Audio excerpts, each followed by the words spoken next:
Since I likely will only be mayor once, I have prepared a speech. Bear with me. As an introvert engineer who prefers to avoid the spotlight, a series of events compelled me to step into politics. In 2014, I was told, it's no use, it's a done deal. The council doesn't listen. But I refused to accept that. This is a democracy. I felt it was crucial to speak up for marginalized Cupertino residents, those with 9-to-5 jobs and young children like me, who often don't have time to attend council meetings. I began attending nearly every meeting, advocating on their behalf. Over time, more residents joined me, and I couldn't have persevered without the unwavering support of many, many dedicated volunteers. Even after 4 years of persistent advocacy, the council still failed to listen to concerned residents. In 2018, I then ran for the city council and was elected. I was honored to be re-elected in 2022. I didn't enter politics out of ambition, but out of necessity, because residents' voices were being disregarded. Throughout my time in public service, I have done my utmost to ensure that concerns of our community are heard and addressed. During my first 4 years on the council, from 2019 to 2022, under the leadership of Mayors Stephen Scharf and Darcy Paul, we've accomplished a lot. 1, we approved 2 hotel projects, each with significant community benefits, totaling nearly $2 million. Second, we approved multiple multi-family mixed-use projects with housing and retail, such as Westport, formerly Oaks Shopping Center, Marina Plaza, Canyon Crossing, Ellen Road Project, formerly Beta Brothers site, as well as the subdivision of 2 larger sites for additional 2 single-family homes. 3, we reduced the scope of the community garden at McClellan Ranch, successfully cutting costs from $5 million to $3 million, and added a satellite garden at Wilson Park. Both projects have been fully completed. 4th, we approved and constructed the library expansion to provide much-needed programming space, completing the project under budget and mostly with grant funding and federal funding. 5th, we directed the Parks and Rec Commission to adopt a ranking system for community grants, expanding the funding categories so we don't always fund the same few groups. 6th, for the first time ever, we allocated funding for the Historical Society as a separate budget line item, eventually signing a multi-year grant contract with them. 7, we updated the commission handbook to empower chairs to set agendas and to allow commission members to propose their own agenda items, reducing reliance on staff direction. 8th, we adopted the pioneering, bird safe, and dark sky ordinances to protect wildlife. 9th, the pond at Memorial Park, which had been empty since 2003, was finally replaced with turf to provide more space for events and sports. 10th, we completed the Ragnarok Creek Trail, opting for cost-effective unpaved design while allocating additional funding to address residents' privacy concerns. 11, we finalized the purchase of Mitty Lawrence Park from the county and adopted concept plans for its development.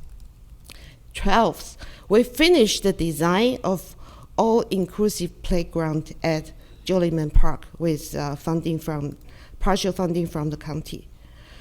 13th, Through the Legislative Review Committee, we took positions against aggressive state bills such as SB 330, SB 9, which would reduce local control, increase density, reduce setbacks, eliminate parking, and negatively impact our quality of life.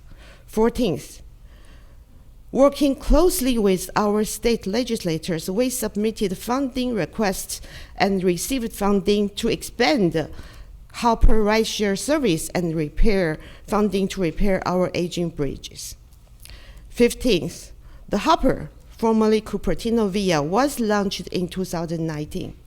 Despite low ridership and pandemic challenges, the council sustained the program, subsidized it, eventually securing state funding to expand it to Santa Clara.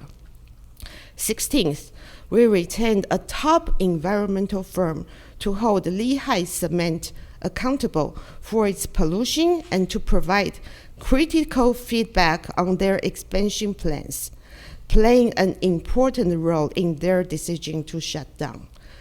No prior council has ever done that. 17th, we hired another top firm to ensure the county health department oversees the environmental cleanup of Valco, preventing illegal oversight by the developer themselves, Sandhill. For the record, no council actions have delayed the Valco projects, as it follows SB 35 and does not require any council approval. 18th, we purchased the City Hall Annex at the corner of Pacifica and Torrey, improving accessibility and services for residents. 19th, we approved the City Hall renovation plan and relocated the Emergency Operations Center to the newly purchased City Hall Annex to reduce cost. 20th, we formed the Economic Development Committee, appointing Cupertino residents and business owners to collaboratively create strategic plans to boost tax revenue and better serve our residents. All of these 20 accomplishments mentioned above were completed during my first 4 years on the council, from 2019 to 2022. 2 of those years were even during the challenging COVID-19 pandemic, and that is only a partial list of what we have accomplished in 4 years under the leadership of Mayors Stephen Scharf and Darcy Paul. Interestingly, I've noticed that some former mayors who ran in the 2024 election have taken credit for accomplishments such as Hopper program and the Lehigh pollution issue, despite not even being in office during that time. I see that as a sign of approval. I thank those candidates for not only claiming credit for work they didn't do, but also for using better Cupertino talking points in their campaigns to win votes. That's yet another sign of approval. Thank you. However, what we accomplish matters far more than campaign rhetoric. When we prioritize residents, when the city staff follow the council direction, we can achieve great things, just as we did from 2019 to 2022. Some say Cupertino is divided, but I disagree. I believe everyone agrees that they support housing, as long as high-density projects are located in someone else's neighborhood. This sentiment stems from the fact that every neighborhood is already grappling with congested traffic. Given this, I'm confident that most residents oppose a massive, office-heavy project that would bring 10,000 workers into Cupertino daily if they have the fact. Cupertino is, after all, a community of neighborhoods who value the quality of life. So why do people perceive Cupertino as divided in recent years? Cupertino became divided the moment the 2014 City Council voted past midnight at 1 a.m. to allocate 2 million square feet of office space to the Vauxhall shopping mall. This decision was made despite earlier promises to residents that the meeting would only focus on the housing element. At the same time, they also removed the height limit. The 2014 City Council included Rod Sinks, Barry Chen, Gilbert Wang, Savita Vahanathan, and Darcy Paul, with Darcy Paul who casted the only dissenting vote.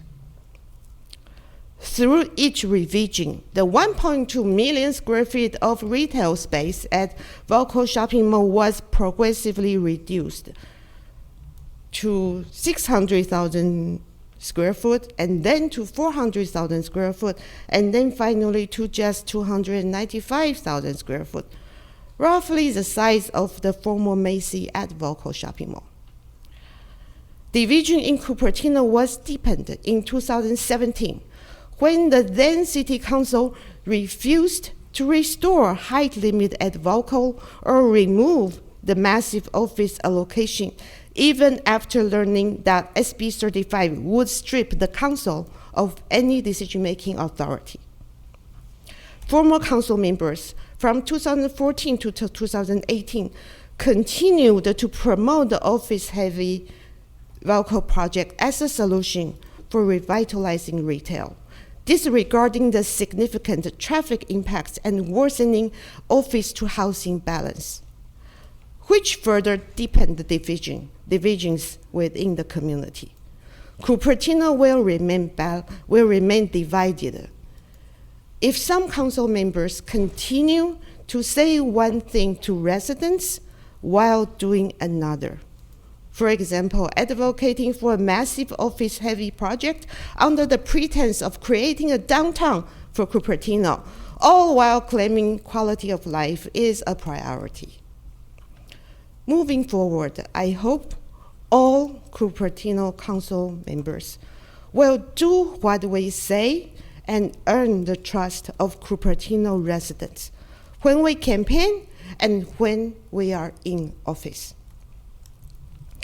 Unfortunately, over the past 2 years, Cupertino has become more divided when the city government was weaponized to fault council members for simply asking questions or requesting documents. Transparency and accountability were eroded. For example, the Legislative Review Committee, which gave Cupertino a voice in pushing back against aggressive state laws, have been disbanded. The Economic Development Committee and Environmental Review Committee have been eliminated too. Plans to renovate City Hall for earthquake retrofit and the City Hall Annex have been halted also. The City Council has silenced the residents, cut off meaningful deliberation during council meetings, and advanced policies driven by consultants, ignoring the very people they were elected to serve. One of the most impactful decisions, the housing element, which designated 63 housing sites to accommodate almost 6,200 units, have not been placed on the council agenda for public input or council deliberation since August 2022. For nearly 16 months, the plan progressed behind closed doors despite multiple rounds of comments and revisions from HCD, until it was largely finalized in April 2024. Then the council finally had that on the council agenda. In a democracy, the process matters. Public input matters. Deliberation that considers multiple perspectives matters. Decisions should not be made in isolation, focusing solely on the outcome. residents first. Cupertino city government must remain of the people, by the people, and for the people. As your mayor, I remain committed to transparency, community engagement, and accountability, guiding values that shape every decision I make, and also on my campaign promise. Policymaking is rarely about right or wrong, but about balancing diverse priorities and perspectives. The best policies ensure that no one gets everything they want, but everyone feels heard. Even when majority can push an item forward, it's crucial to pause, listen to minority voices, and foster consensus to build trust. This I learned from Mayor Darcy. We may not always agree on every issue, such as the debate over the massive office-heavy vocal project, but disagreement on one issue shouldn't make us enemies. The strength of Cupertino lies in its diversity, not just in backgrounds, in identities, but in ideas. By embracing this, we create opportunities for progress and for innovation. The election is over. It's time to move forward. I encourage each of you to assume positive intent and take the time to understand the others' perspectives. My challenge to you is this: reach out to someone who you've disagreed with. Find common ground, build mutual respect, even if you ultimately agree to disagree on some issues. This is the leadership I pledge to you, one rooted in understanding, collaboration, and respect. I will ensure that we put residents first. The council makes decisions based on residents' input, and that the city staff follow the council's direction without undue influence from outside special interests.